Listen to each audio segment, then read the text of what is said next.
और जो नया स्ट्रैंड हमारे पास बनता है वो हमेशा 5 प्राइम टू 3 प्राइम डायरेक्शन का नया स्ट्रैंड बनता है। फिर हम क्वेश्चन नंबर 14 पे आ गए थे। क्वेश्चन नंबर 14 जो है हमारे पास, उसके अंदर हमने कहा था कि जी ये इसमें चारग्राफ रूल अप्लाई हो रहा है और हमारे पास हमने total number of cytosine thymine जितने भी थे वो निकालने थे। हमें टोटल नंबर ऑफ जो डीएनए बेसिस हैं वो गिवन थी 18 और बाकी हमें थायमीन निकालने थे इसमें से। तो थायमीन निकालने के लिए हम लोगों ने क्या किया था, हमने कहा था कि हमारे पास इसका अगर हमारे पास साइटोसिन जो है वो 4 हैं यानी एक स्ट्रैंड में, तो अगले स्ट्रैंड में हमारे पास 13 का करेक्ट ऑप्शन बी है। तो अगर हमारे पास स्ट्रैंड नंबर 1 जो है उसके अंदर ग्वानीन साइटोसिन 4 हैं, तो हमारे पास ग्वानीन जो है स्ट्रैंड नंबर 2 में वो 4 होने चाहिए। इसके अलावा अगर हमारे पास साइटोसिन जो है वो 5 हैं, तो हमारे पास ग्वानीन भी 5 होने चाहिए। और 7 थायमीन अगर हैं तो हमारे पास 7 एडिनिन होने चाहिए। इसका मतलब ये है कि 5, इसको मैं साथ साथ लिखता भी चले आता हूँ आपके पास। 5 लिखना, यहाँ पर 5 होगा, क्यों? क्योंकि साइटोसिन जब स्ट्रैंड नंबर 2 में 5 है तो उसके साथ जो बॉन्ड करने वाला आपके पास ग्वानीन होगा वो भी 5 होगा। इसके साथ अगर आप साइटोसिन ऑफ स्ट्रैंड नंबर 1 देखें तो इसका जो ग्वानीन होगा स्ट्रैंड नंबर 2 में वहां पर 4 होंगे। ठीक है, अच्छा अब ये 4 और 5 हो गए आपके पास। अब देखो स्ट्रैंड नंबर 1 का थायमीन है और स्ट्रैंड नंबर 2 का एडेनिन है नीचे, तो यहां पर आपके होंगे 7। ठीक है, अब जरा इनको कैलकुलेट कर लो कितना टोटल बन जाता है, 7, 5 और 4। अब आपके पास जो एंड में बच जाता है वो आपके पास 2 बच जाते हैं। ये टोटल बन गया 16। आपके पास 2 एडेनिन और 2 थायमीन बन गए, यानी 2 एडेनिन आपके पास स्ट्रैंड नंबर 1 में होंगे और उसी के मुकाबले में आपके पास 2 थायमीन जो है वो स्ट्रैंड नंबर 2 के अंदर होंगे। तो आपके पास करेक्ट आंसर 14 का है, ए यानी 2। ठीक है, बहुत आसान सवाल है ये।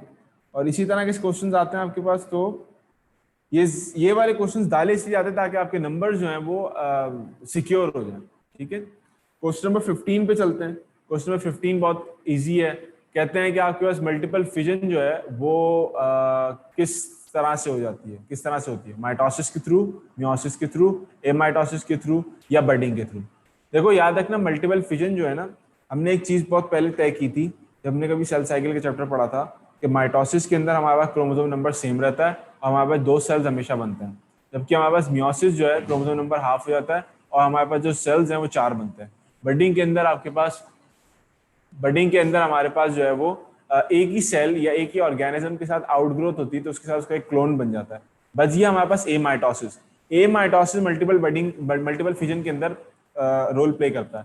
इसकी एग्जाम्पल क्या है? इसकी एग्जाम्पल हमें प्रोकैरियोट्स में देखने को मिलती है कि प्रोकैरियोट्स जो हैं वो आपके पास उनके क्रोमोसोम्स की तो होते नहीं, उनके पास क्रोमोसोम या डीएनए मटेरियल होता है, वो अनइवनली अनइवन डिस्ट्रीब्यूशन के साथ मुख्तलिफ सेल्स में आगे जाके जमा हो जाते हैं। कभी कभार ऐसा होता है कि सेल एक अनफेवरेबल कंडीशन में एक सिस्ट बनाता है, कोई प्रोकैरियोटिक सेल, और उस सेल के अंदर आपके पास मल्टीपल डॉटर सेल्स बनते हैं। जब फेवरेबल कंडीशंस आ जाती हैं तो फेवरेबल कंडीशन के बाद आपके पास जो है वो क्या कहते हैं, अंदर जो सेल्स हैं वो से स्ट्रक्चर होता है और सेल बाहर आ जाते हैं, बहुत सारे सेल्स। इसी तरह से आपकी बॉडी के अंदर भी, प्लांट सेल के अंदर भी, प्लांट की बॉडी के अंदर भी मल्टीपल फिजन या एमाइटोसिस हो रही होती है इन दी फॉर्म ऑफ ट्यूमर या कैंसर। वहां पर भी क्या है कि जब मल्टीपल फिजन होती है, एक सेल मल्टीपल नंबर में डिवाइड करता है और उसके अंदर कोई क्रोमोसोम की एग्जैक्ट नंबर्स या इवन डिस्ट्रीब्यूशन नहीं होती, तो वहां पर भी आपके पास एमाइटोसिस हो रही होती है, वहां पर भी आपके मल्टीपल नंबर ऑफ सेल्स बन रहे होते हैं। तो मल्टीपल फिजन जो है वो हमेशा एमाइटोसिस की वजह से होती है, याद रख लेना। इसका करेक्ट आंसर है 15C। ठीक है, 15C इसका करेक्ट आंसर है। आगे चलते हैं 16, क्वेश्चन नंबर 16 में। इस क्वेश्चन नंबर 16 को जरा सुकून से देखो, सिर्फ इसका ओवरव्यू दे दूं। क्वेश्चन नंबर 16 में आपके पास जो है वो बताया जा रहा है कि आपके पास एंजाइम्स और प्रोडक्ट्स का आपस में रिलेशन है। ये सवाल बीडल एंड टेटम के एक्सपेरिमेंट से आया है। ठीक है, इसमें बस इतनी हिंट दे दूं समझने के लिए ताकि पढ़ने में आसानी हो कि X B A B C D जो भी आपके पास जो अल्फाबेट्स लिखे हैं वो प्रोडक्ट्स हैं, और जो नंबरिंग है 1 2 3 4 5 6 7 ये आपके पास आपके एंजाइम्स हैं। ये एंजाइम्स आपके पास ये प्रोडक्ट्स बना रहे हैं, इनको रेगुलेट कर रहे हैं। बताना ये है कि अगर एंजाइम नंबर 4 आपके पास एब्सेंट हो तो आपके पास जो कौन कौन से प्रोडक्ट्स हैं जिनकी सिंथेसिस और उनकी रेगुलेशन जो है वो मुतासर हो सकती है।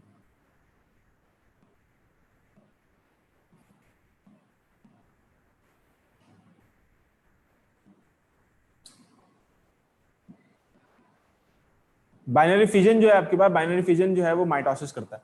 अच्छा, इसका करेक्ट आंसर देख लेते हैं अभी क्या है। पहले जरा आओ ये देखो कि एंजाइम नंबर 4 जो है वो किन किन चीजों को बना रहा है। एंजाइम नंबर 4 आपके पास जेड से बना रहा है ए को, जेड से बना रहा है डब्ल्यू को। ठीक है, इसका मतलब है कि एंजाइम नंबर 4 अगर नहीं होगा तो ए और डब्ल्यू नहीं बनने चाहिए। लेकिन अगर आप ए को देखो तो ए को एक्स भी बना रहा है, यानी एंजाइम नंबर 6 भी बना रहा है, तो इसका मतलब है ए बनेगा फिर भी। लेकिन अगर हम Z से W बनते हुए देखें तो हमें पता चलेगा कि जब एंजाइम नंबर 4 नहीं बनेगा तो W नहीं बनेगा, और W को बनाने के लिए कोई दूसरा आपके पास एंजाइम या कोई दूसरा प्रोडक्ट मौजूद नहीं है। तो एंजाइम नंबर 4 के ना बनने से W तो बिल्कुल भी नहीं बनेगा, किसी भी पाथवे से, ऑल्टरनेटिव पाथवे से नहीं बन रहा। इसके अलावा देखो W जो है वो E को भी बना रहा है। जब W ही नहीं बन रहा तो E कहां से बनेगा? ठीक है, जब एक प्रोडक्ट आपके प्रोडक्ट ए नहीं बन रहा तो प्रोडक्ट बी कहां से बनेगा? ई के ना बनने से जेड भी नहीं बन रहा, लेकिन जेड को बनाने के लिए एक ऑल्टरनेटिव पाथवे बी से बी का मौजूद है, यानी बी जेड को बना देगा। इसका मतलब ये कि आपके पास करेक्ट आंसर जो है वो डी है। यानी जब आपके पास एंजाइम 4 नहीं होगा तो डब्ल्यू भी नहीं बनेगा, और डब्ल्यू के ना बनने से ई भी नहीं बनेगा, ई के ना बनने से जेड नहीं बनेगा, लेकिन जेड का ऑल्टरनेटिव पाथवे मौजूद है यानी बी। इसी तरह से ए भी नहीं बन रहा, लेकिन ए का भी ऑल्टरनेटिव पाथवे मौजूद है यानी एक्स। ठीक है, तो इसका करेक्ट आंसर है डी, डब्ल्यू और ई। ठीक है, बात समझ में आई मेरी? सिर्फ आपने चीजों को मैच करना है, या साइंस ही लगानी है, चीजों को मैच करना है कि कौन सी चीज से क्या नहीं बन रहा और कौन सी चीज से क्या बन रहा। ठीक है, तो इसका करेक्ट ऑप्शन है ऑप्शन नंबर डी। आगे चलते हैं क्वेश्चन नंबर 17 के ऊपर, जो आपका सेकंड लास्ट क्वेश्चन है। क्वेश्चन नंबर 17 कहता है कि इसमें से कौन सी चीज ऐसी है कि जो कि जीन एक्सप्रेशन का हिस्सा नहीं है, जिसको हम दूसरे अल्फाज में प्रोटीन सिंथेसिस भी कहते हैं।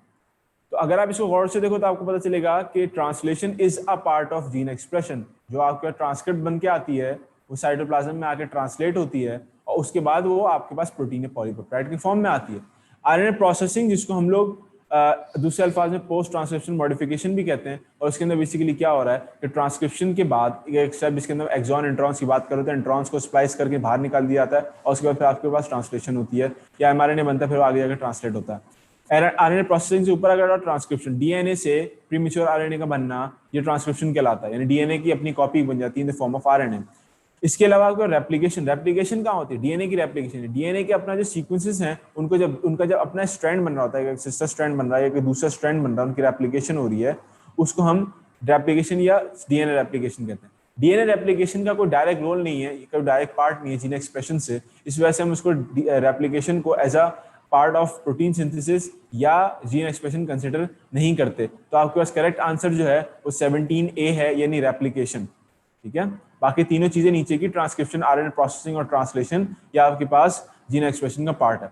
सी इसलिए नहीं होगा क्योंकि सी जो है वो आरएनए प्रोसेसिंग है। RNA processing lies between transcription and translation, transcription और ट्रांसलेशन के बीच में प्रोसेस लाई करता है। इन ट्रांसक्रिप्शन के अंदर आपके पास डीएनए से एमआरएनए, डीएनए से प्रीमेच्योर आरएनए बन रहा है, आरएनए प्रोसेसिंग के अंदर मेच्योर आरएनए या एमआरएनए बन रहा है, और उसके अंदर ट्रांसलेशन के अंदर एमआरएनए जो है वो रीड होकर आपके पास प्रोटीन या पॉलीपेप्टाइड बना रहा है।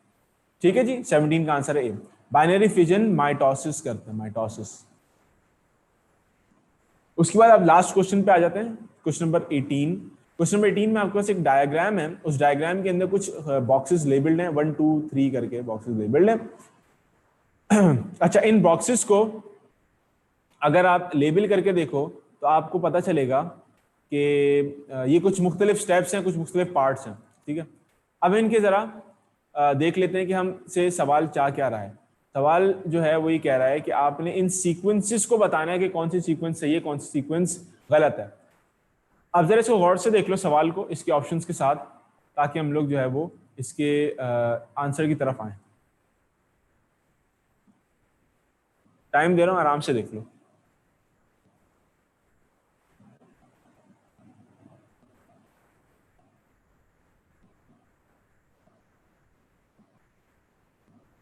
ये आपके पास प्रैक्टिस क्वेश्चन है बेटा, प्रैक्टिस क्वेश्चन है ये।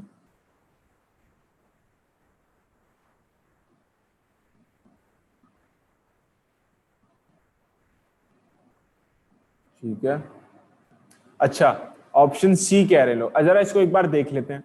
देखो हमारे पास पहले स्टेप पे डीएनए मौजूद है, डीएनए से एक कुछ हो रहा है जिससे हमारे पास एक रेड ग्रीन और येलो व्हाइट से कलर का कुछ सीक्वेंस बन रहा है।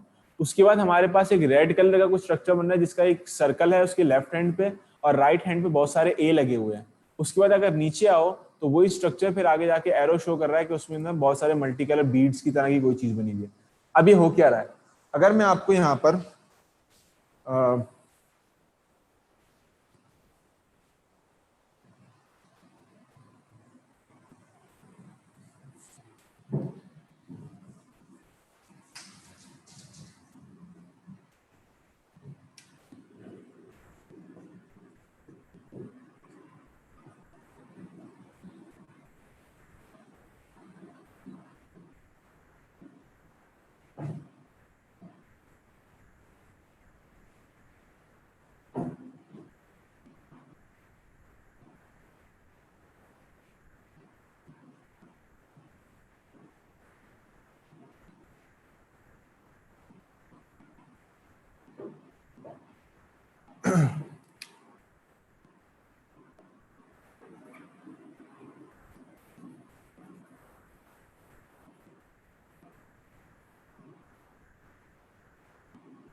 अच्छा जी, ये मैंने आपके सामने कुछ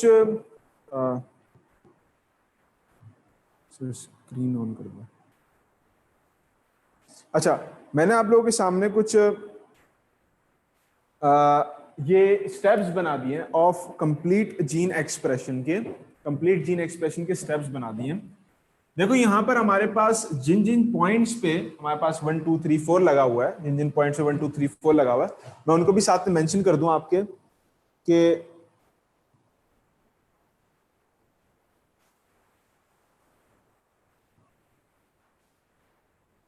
अच्छा, एक तो इस स्टेप पे 1 है, इस पॉइंट पे 2 है और इस स्टेप पे आपके पास 3 है। ठीक है, तो ये तो हो गया स्टेप, ये हो गया आपका ऑब्जेक्ट और ये भी वो ऑब्जेक्ट हो गया जो बना हुआ है। अब जरा इसको देखो तो आपको बात समझ में आए। हमारे पास डीएनए से प्री मेच्योर आरएनए बना जिसके अंदर एक्सॉन्स और इंट्रॉन सारी चीजें मौजूद थी। पोस्ट ट्रांसक्रिप्शन मॉडिफिकेशन में हमारे पास एक्सॉन्स जोड़ दिए जाते हैं और इंट्रॉन स्प्लाइस कर दिए जाते हैं, निकाल दिए जाते हैं विद द हेल्प ऑफ स्प्लाइसोसोम्स। उसके बाद आपके पास एमआरएनए बनता है, ऑप्शन नंबर 2। उसके बाद आपके पास ट्रांसलेशन होती है साइटोप्लाज्म में जाके, फिर आपके पास प्रोटीन या पॉलीपेप्टाइड बन जाता है, आपके ऑब्जेक्ट नंबर 3। तो आपके पास 3 चीजें क्या आ गई, पहला 1 क्या है, इंट्रॉन स्प्लाइसिंग, उसको हम पोस्ट ट्रांसक्रिप्शन मॉडिफिकेशन भी कहते हैं। फिर आपके पास एमआरएनए, क्योंकि उसके अंदर अगर आप गौर से देखो तो एक तरफ सर्कल बना हुआ है, सर्कल है, फिर ये लंबा सा बना हुआ है, ठीक है, और यहाँ पे बहुत सारे ए लिखे हुए हैं, पॉली ए टेल ग्वानिन का हेड और आपके पास एमआरएनए। और फिर उसके बाद हमारे पास ट्रांसलेशन, वो उसका ऑप्शन नहीं है। और लास्ट में हमारे पास जो बहुत सारे सर्कल से जो चीज बनी हुई है, ये मुख्तलिफ अमीनो एसिड जो बने हुए हैं, इनके बीच में पेप्टाइड लिंकेज है, ठीक है, तो ये आपके पास ये एंड में ये बन जाता है। ठीक है, तो ये आपके पास एक पूरी तस्वीर है जीन एक्सप्रेशन की जो इस सवाल में पूछी गई है। तो इसका आंसर जो है, यानी 18th का आंसर जो है वो अब क्या बना, तकरीबन आप लोग पहुंच ही गए, सी। यानी सबसे पहले आपके इंट्रॉन स्प्लाइस होंगे स्टेप 1 पे, उसके बाद आपके पास दूसरी चीज जो उन्होंने मार्क की हुई है वो एमआरएनए है, और जो लास्ट चीज उन्होंने मार्क की हुई है 3, वो पॉलीपेप्टाइड या प्रोटीन है। ठीक हो गया, तो 18 का करेक्ट आंसर है सी। मेरी बात समझ में आई सबको?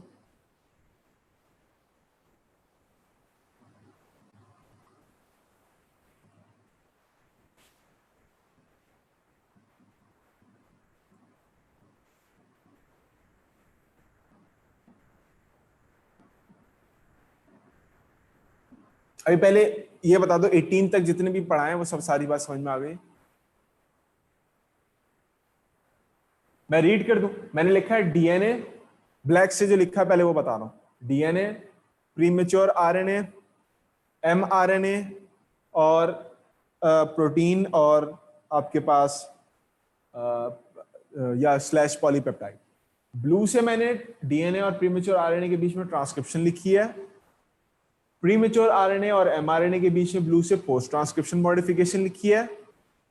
एमआरएनए और पॉलीपेप्टाइड के बीच में, प्रोटीन के बीच में ट्रांसलेशन लिखी है ब्लू से, ठीक है। उसके बाद मैंने इनकी ऊपर नंबरिंग की है। नंबरिंग किस हवाले से की? सवाल के हवाले से। नंबर 1 जो डला हुआ है वो प्रीमेच्योर आरएनए और एमआरएनए के बीच के एरो के ऊपर डला हुआ है। इसका मतलब ये होगा ये आपका स्टेप है। स्टेप कौन सा है? Post transcription modification.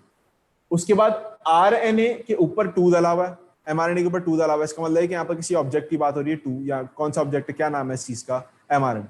उसके बाद ट्रांसलेशन वाले एरो के बाद यानी प्रोटीन के ऊपर 3 डला हुआ है। इसका मतलब है कि आपके पास पॉलीपेप्टाइड या प्रोटीन बन गया। बाकी सारे क्यों नहीं ऑप्शन हो सकते? ऑप्शन ए क्यों नहीं हो सकता?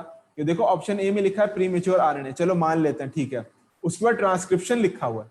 प्रीमेच्योर आरएनए तो बनता ही ट्रांसक्रिप्शन से, तो प्रोटीन तो प्रीमेच्योर आरएनए के बाद ट्रांसक्रिप्शन कैसे आ सकती है?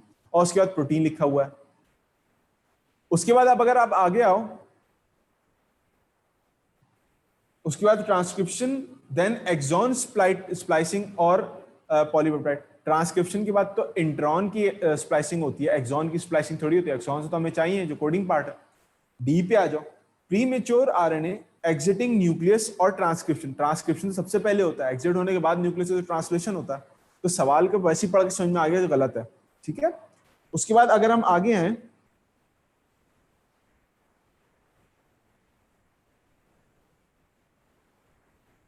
उसके बाद अगर आप आगे चलो, क्वेश्चन नंबर 16 लोग पूछ रहे हैं कि सर क्वेश्चन नंबर 16 समझ में नहीं आया, तो मैं रिपीट कर देता हूं। क्वेश्चन नंबर 16 जो है, इंट्रॉन स्प्लाइसिंग क्या है? इंट्रॉन स्प्लाइसिंग ये है कि आपके पास एक्सॉन्स और इंट्रॉन जो बनते हैं, स्प्लाइस का मतलब निकाल देना। इंट्रॉन्स जो नॉन कोडिंग पार्ट है, बहुत लंबे तफसील में मैंने समझाई थी ताकि आपको कि नॉन कोडिंग पार्ट जो इसकी जरूरत नहीं है उसको निकाल दिया जाता है और सिर्फ एक्सॉन्स की ट्रांसलेशन होती है साइटोप्लाज्म के अंदर। अच्छा, 17 तो बहुत आसान है, मैं 16 पे पहले आता हूँ। 16 भी बहुत इजी है। 16 में सिर्फ आपने ये देखना है कि एंजाइम नंबर 4 से क्या चीज नहीं बन पा रही, ठीक है। एंजाइम नंबर 4 से जो है वो जो चीज नहीं बन पा रही वो है W और E। बाकी आपके पास Z और A भी नहीं बन पा रहा अगर पूरी चेन चलाओ, लेकिन उसके बावजूद अगर आप देखो तो A जो है वो X प्रोडक्ट से बन रहा है और Z का एक ऑल्टरनेटिव पाथवे है बनने का, वो है B से, ठीक है।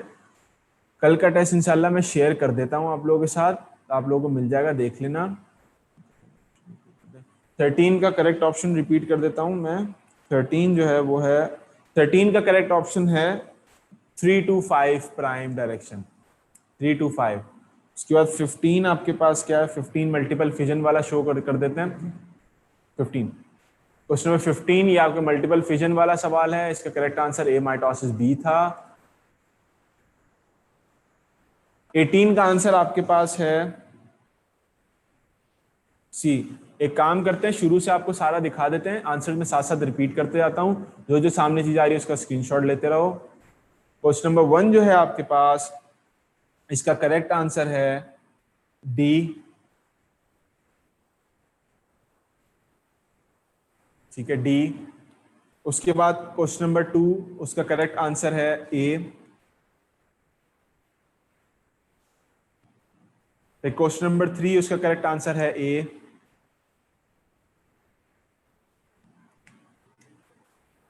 क्वेश्चन नंबर 4 उसका करेक्ट आंसर है सी।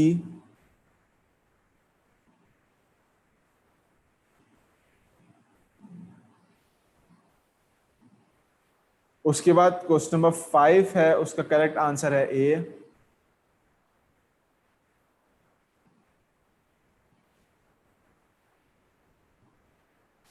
उसके बाद क्वेश्चन नंबर 6 है, उसका करेक्ट आंसर है सी।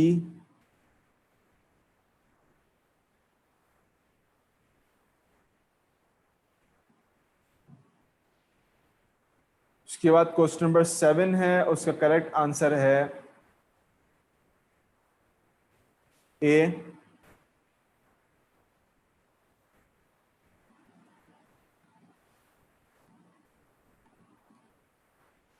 उसके बाद क्वेश्चन नंबर 8 है, उसका करेक्ट आंसर है सी। इसके साथ नीचे वाला, नीचे वाले के साथ नीचे सी।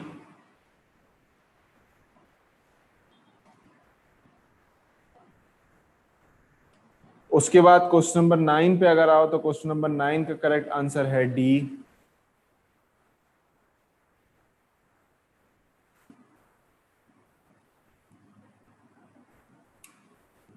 उसके बाद क्वेश्चन नंबर 10 का करेक्ट आंसर है सी। सी।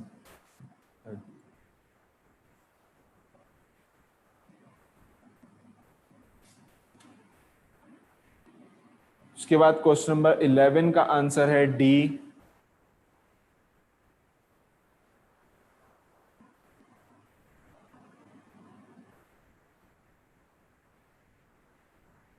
क्वेश्चन नंबर 12 का आंसर है बी। बी।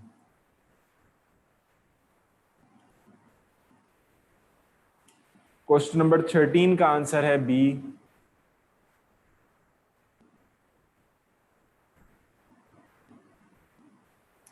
क्वेश्चन नंबर 14 का आंसर है ए।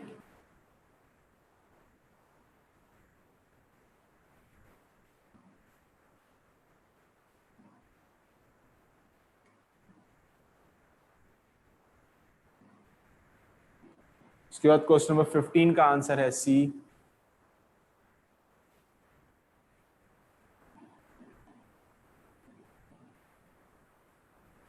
क्वेश्चन नंबर 16 का आंसर है D. D.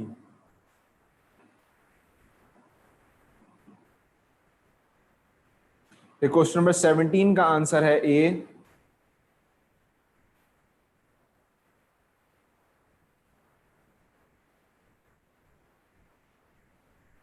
Question number 18 last question का आंसर है सी।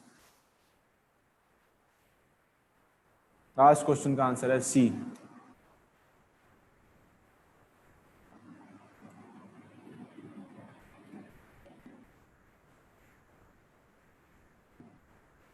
ठीक है, तो ये आपके पास हो गया।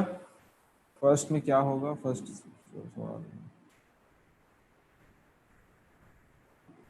बेटा, फर्स्ट वाला मैंने बताया तो था कि फर्स्ट वाले सवाल के अंदर मैसेंजर आरएनए जो है वो सिंथेसाइज होता है with the help of RNA polymerase. ठीक है, 17 में बता देता हूँ बेटा। 17 जो है उसके अंदर ये आपके सामने तस्वीर जो बनी हुई आ रही है जो बोर्ड पे है, उस बोर्ड वाली तस्वीर को ही फॉलो करो। आपको पता चलेगा कि डीएनए से प्रीमेच्योर आरएनए में कन्वर्ट होना ट्रांसक्रिप्शन कहलाता है। प्रीमेच्योर आरएनए से एमआरएनए में कन्वर्ट होना पोस्ट ट्रांसक्रिप्शन मॉडिफिकेशन, इसको आरएनए इंट्रॉन स्प्लाइसिंग, इसको आरएनए प्रोसेसिंग भी कहते हैं। ये सारी चीजें हो गई। फिर एमआरएनए से प्रोटीन का बनना ट्रांसलेशन कहलाता है। आपके पास बी, सी और डी जो हैं वो तीनों के तीनों जीन एक्सप्रेशन का पार्ट है। बच गया रेप्लिकेशन। रेप्लिकेशन का मतलब क्या है कि डीएनए का रेप्लिकेट होना। डीएनए का रेप्लिकेट होना डायरेक्ट प्रोटीन सिंथेसिस या जीन रेप्लिकेशन, जीन एक्सप्रेशन के अंदर रोल प्ले नहीं करता। इस वजह से 17 के अंदर 17 का आंसर है ए। यानी वो पूछ रहे हैं कि कौन सी चीज ऐसी जो जीन एक्सप्रेशन में रोल प्ले नहीं करती। ठीक हो गया?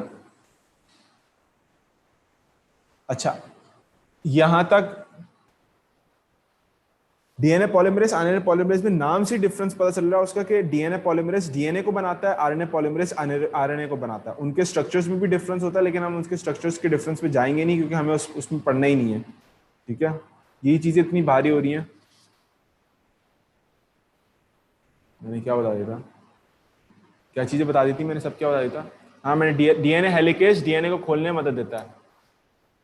ठीक है, इसका फायदा ये था कि टेस्ट में आप लोग की एक तरीके से समझो कि प्रिपरेशन, ये भी एक तरीके से टेस्ट ही है आपका। आपको एक अंदाजा हो जाता है चीजें पढ़ के कि हमने कितना पढ़ा हुआ है, कितना नहीं पढ़ा हुआ।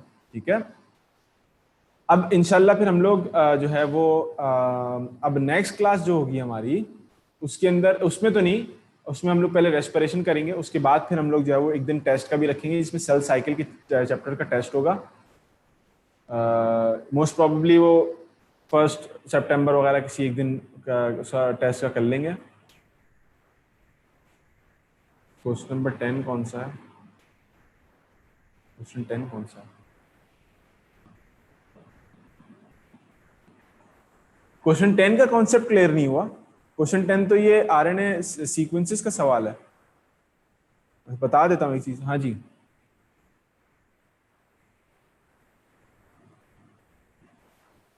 एनएडी के टेस्ट में क्या क्या आता है? एनएडी के टेस्ट में आपके पास इन्हीं चीजों में से चीजें आती हैं।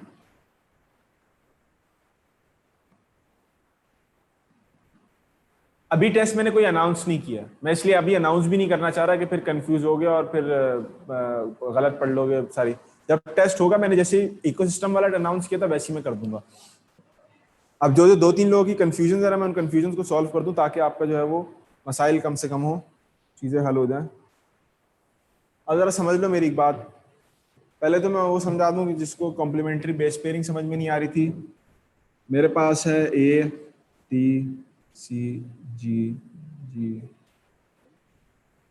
ये मेरे पास है डीएनए का सीक्वेंस। इस डीएनए का अगर मैं कॉम्प्लीमेंट्री सीक्वेंस बनाऊंगा तो क्या होगा?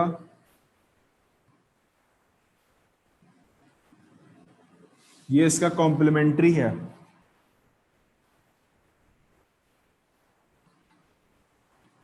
कॉम्प्लीमेंट्री, अगर मैं इस कॉम्प्लीमेंट्री इस डीएनए से, कॉम्प्लीमेंट्री से नहीं, इस डीएनए से ही इसका आरएनए बनाऊं तो मेरे पास आरएनए क्या बनेगा? ए के सामने यू, टी के सामने ए, सी के सामने जी, फिर सी सी जी यू और यू। ये क्या है? ये आरएनए है of that particular DNA. Complementary base pairs का फॉर्मूला क्या है? एडेनिन हमेशा थाइमीन के साथ बॉन्ड करेगा इन डीएनए, साइटोसिन हमेशा ग्वानिन के साथ बॉन्ड करेगा इन डीएनए,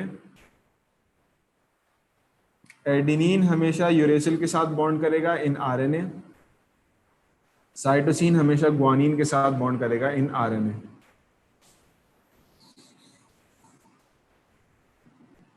ये इस वजह से हमने उसका आंसर वैसे रखा है। बोर्ड नजर नहीं आ रहा? अच्छा, अब आ रहा है। अच्छा जी, और दूसरा सवाल कोई पूछ रहा था किस चीज का? आरएनए स्प्लाइसिंग क्या होती है? आरएनए या इंट्रॉन स्प्लाइसिंग क्या होती है? हमने बात की थी कि हमारे पास एक अदद ये जो आरएनए का पोर्शन है, आरएनए है, इस आरएनए के अंदर हमारे पास कुछ पोर्शंस होंगे, उनका हम नाम देंगे ये और ये कुछ पोर्शंस हैं। ये ब्लू वाले जो पोर्शंस हैं इनको हम नाम दे रहे हैं इंट्रॉन्स का, और जो ब्लैक वाले पोर्शन हैं उनको हम नाम दे रहे हैं एक्सॉन्स का। इसकी स्प्लाइसिंग होती है, मतलब ये कि आपके पास ब्लू पैचेस अलग हो जाते हैं विद द हेल्प ऑफ स्प्लाइसोसोम्स। आपके पास अल्टीमेटली सिर्फ ब्लैक पोर्शन ही बचता है एक्सॉन से मुश्तमिल। ये इंट्रॉन्स के पार्ट को, जिनको हम नॉन कोडिंग पार्ट कहते हैं, उनके निकाल देने को, नॉन कोडिंग पार्ट के निकाल देने को स्प्लाइसिंग कहते हैं, जो स्प्लाइसोसोम्स की मदद से होता है। इस पार्ट को पोस्ट ट्रांसक्रिप्शन मॉडिफिकेशन भी कहते हैं, इसको आरएनए प्रोसेसिंग भी कहते हैं, इसको आरएनए स्प्लाइसिंग भी कहते हैं, इसको इंट्रॉन स्प्लाइसिंग भी कहते हैं। वो जब आप वर्ड्स 3-4 लिख बता दिए, मैं लिख भी देता हूँ। RNA splicing, intron splicing, post transcriptional modification, ठीक है, और आपके पास एक आरएनए प्रोसेसिंग। ये सारे के सारे नाम हैं, ये दिए गए हैं इसी स्टेज को, इस वाली स्टेज को, जो कि एमआरएनए की सिंथेसिस से पहले के होते हैं। ठीक है,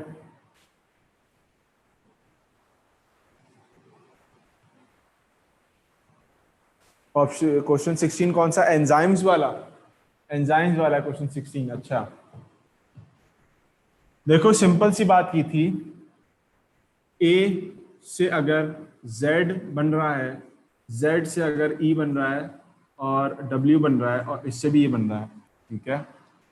तो आपके पास अगर मैं ये वाला एंजाइम बंद कर देता हूँ, ये वाला पाथवे बंद कर देता हूँ, तो मेरे पास कौन कौन से प्रोडक्ट्स नहीं बनेंगे? मेरे पास एक तो Z नहीं बनेगा, Z नहीं बनेगा, Z नहीं बनेगा तो E भी नहीं बनेगा क्योंकि Z को E बना रहा है। क्या W भी नहीं बनना चाहिए? लेकिन W को ऑल्टरनेटिव पाथवे बना रहा है। तो मेरे पास A और W जो हैं ये दोनों बनेंगे खाली, ये सिंथेसाइज होंगे, और ये जो ब्लू वाले हैं ये नहीं बनेंगे। क्यों नहीं बनेंगे?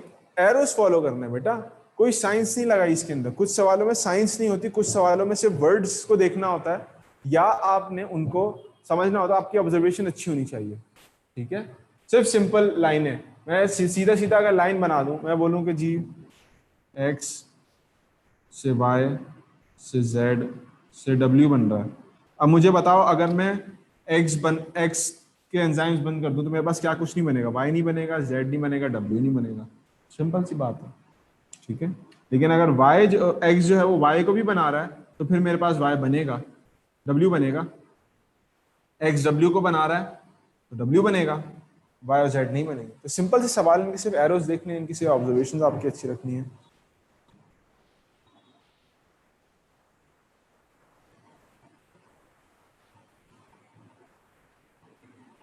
अच्छा, अब कॉम्प्लीमेंट्री वाली बात समझ नहीं आई। इसके पीछे तो कोई साइंस ही नहीं है। इसके हम तहकीक में थोड़ी जाने का आपको बोलने के एडेनिन थाइमिन के साथ ही क्यों बॉन्ड बनाएगा। हमने बस आपको सिंपल वो फॉर्मूला बता दिया, सिंपल एक रूल बता दिया कि एडेनिन हमेशा थाइमिन के साथ ही बॉन्ड बनाएगा, कोई ऑल्टरनेटिव नहीं है। साइटोसिन हमेशा ग्वानिन के साथ ही बॉन्ड बनाएगा, कोई ऑल्टरनेटिव नहीं है।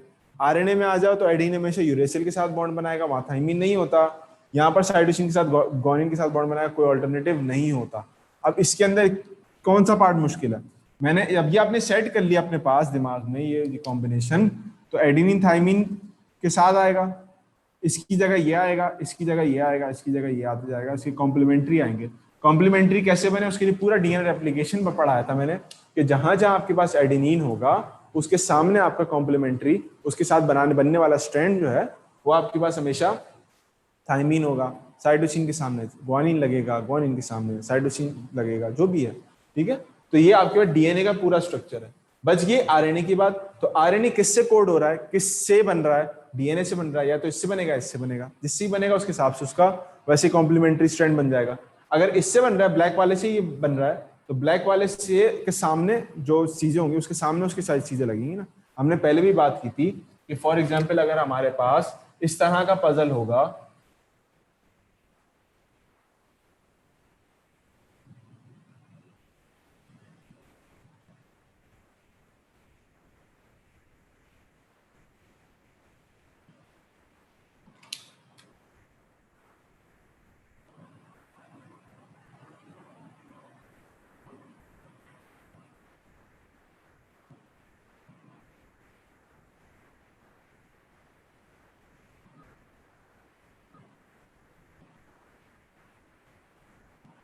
ठीक है। ये मेरे पास दो पजल के पीसेस मैंने जैसे बनाए। अब मैं आपसे कहता हूं कि मुझे इस पार्ट पे, यानी इस वाले पार्ट पे, इस वाले पार्ट में मैं कौन सा पार्ट लगा सकता हूँ? ये वाला लगाऊंगा, ये वाला पजल लगाऊंगा? आप कहोगे कि सर ये वाला लगाओगे क्योंकि इसके अंदर फिट हो जाएगा, ठीक है। ये वाला पार्ट, इसका ये फेस, ये इस डिप्रेशन के अंदर फिट हो जाएगा आसानी से, ठीक है। अगर मैं आपसे कहूँ कि ये वाला, अच्छा अब ये वाला पार्ट जो है, क्या ये दोनों आपस से बॉन्ड कर लेंगे? ये दोनों, आप कहोगे नहीं सर, इसके लिए ये वाला पार्ट आएगा, इसका वाला ये डिप्रेशन आएगा। तो वही सेम कहानी यहां पर अप्लाई होती है कि एडेनिन के साथ थायमिन ही आएगा, ग्वानिन के साथ साइटोसिन ही आएगा। जब ये डीएनए से बन रहा होगा आरएनए, तो इसके सामने इसके कॉम्प्लीमेंट्री ही आएंगे। आप में से कोई ये नहीं कर सकता कि इसको इसके साथ जोड़ दे, या इस खाली ब्लैंक को इस खाली ब्लैंक के साथ जोड़ दे। नहीं, ये फेस इसके अंदर जाएगा, ये ब्लैंक इसके अंदर जाएगा, ठीक है। तो यही सेम साइंस यहां पर लग रही होती है।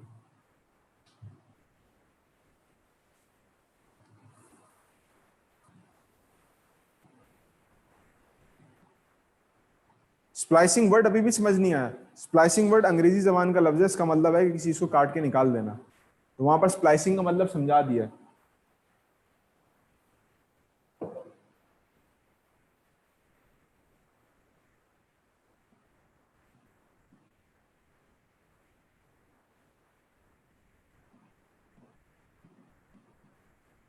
आपने ये नहीं देखना कि ग्रीन एक्सॉन है या इंट्रॉन्स है, आपने देखना है कि लास्ट में जो आपके पास तस्वीर बनी हुई है ना, वो ऊपर मैंने बनाई है सर्कल के साथ एक बार और ट्रिपल ए डाले उसके अंदर, वो तस्वीर इंडिकेट करी कि mRNA। इससे पहले जो चीज भी होगी वो एक्सॉन इंट्रॉन वाली होगी।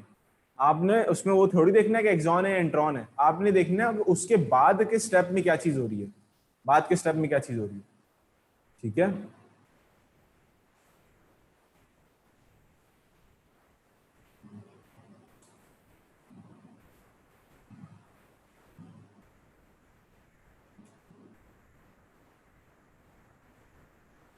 शेडिंग इंट्रॉन एक्सॉन को शो नहीं, शेडिंग इंट्रॉन एक्सॉन को शो कर रही है, बिल्कुल शो कर रही है। शेयर किएगा सर वो तस्वीर अभी इसमें, और सबसे लास्ट एमसीक्यू निकाला। अब जरा इस तस्वीर को देखो, देखो बेटा आपके पास जो तस्वीर बनी है ना, इस तस्वीर में उन्होंने ग्रीन पार्ट्स को इंट्रॉन बनाया, ठीक है।